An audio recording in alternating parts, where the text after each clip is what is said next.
Hi there, I'm Felipe Negron with Realty One Group, and in the next couple of minutes, I'm going to teach you why a CMA is better than a Zestimate.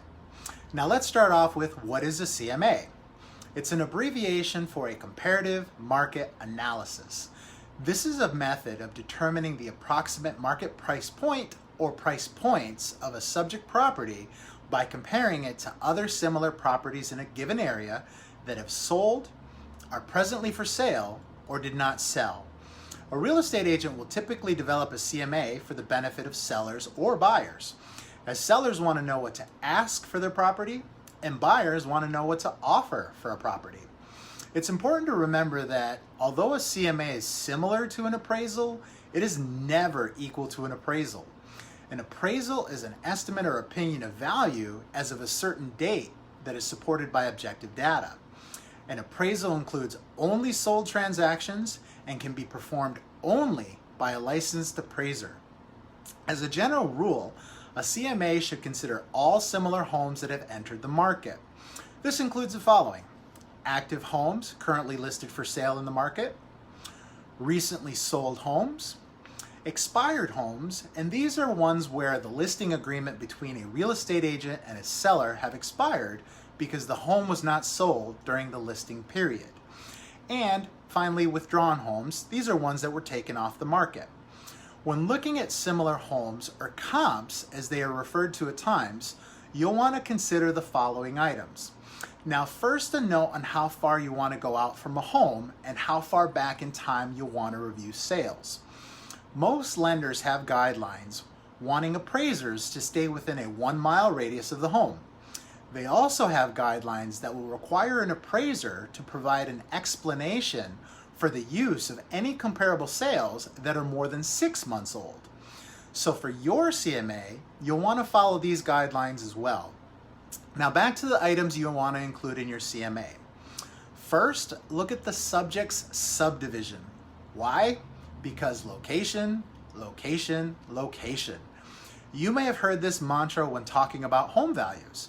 In a nutshell, it means homes can vary widely in value due to their location. Second, look at the subject's city or town. Sometimes a home's area may not have a subdivision associated to it, so you can use this instead. Third, you'll review the dwelling type. Remember that you must compare similar properties, so if you have a single-family house, you want to look at other single-family houses. Comparing a condo to a single-family home isn't apples to apples. Fourth item to review is the square footage. There are 2 items you want to consider when it comes to square feet: living area and lot size. You want to look at plus or minus 20% of the living area and the lot size. In regards to living area, for example, if you have a home that has 1,500 livable square feet, you want to look at the homes that have a living area bigger than 1,200 square feet and homes that have a living area that is smaller than 1,800 square feet. Now, regarding lot size square footage, take the same approach here as you did with the living area. So for example, if you have a lot whose size is 7,000 square feet, you want to look at the properties whose lot sizes are bigger than 5,600 square feet, and properties that have lot sizes that are smaller than 8,400 square feet. Now, a note on using the price per square foot metric: you should never use it at all, because when you only look at the price per square foot, you don't take into consideration variations in the type of properties that are in a neighborhood. If for some reason the homes you were comparing were almost identical, meaning size, quality, design, and appeal, then looking at the price per square foot could give you a reliable range of value. Since there are very few, and some would say there are no identical properties in a marketplace, you shouldn't use this method. Instead, use the physical features of the home, because features of a property are what drives value. And finally, we have year built. You'll want to look at homes that were built plus or minus 5 years. So if you have a home that was built in 1998, you want to look at properties that were constructed between 1993 and 2003. If after looking at all these items and you have a lot of results, you can whittle them down farther by comparing the number of bedrooms, the number of bathrooms, garage spaces, pools, and the number of interior levels. Your goal should be to get 3 similar properties for your CMA. Now, let's talk about the Zestimate. Not sure what I can say that Zillow themselves haven't already said. According to Zillow.com, they advise that the local MLS or multiple listing service is the best source of a comparable home sales because the information is the most accurate. I repeat, accurate.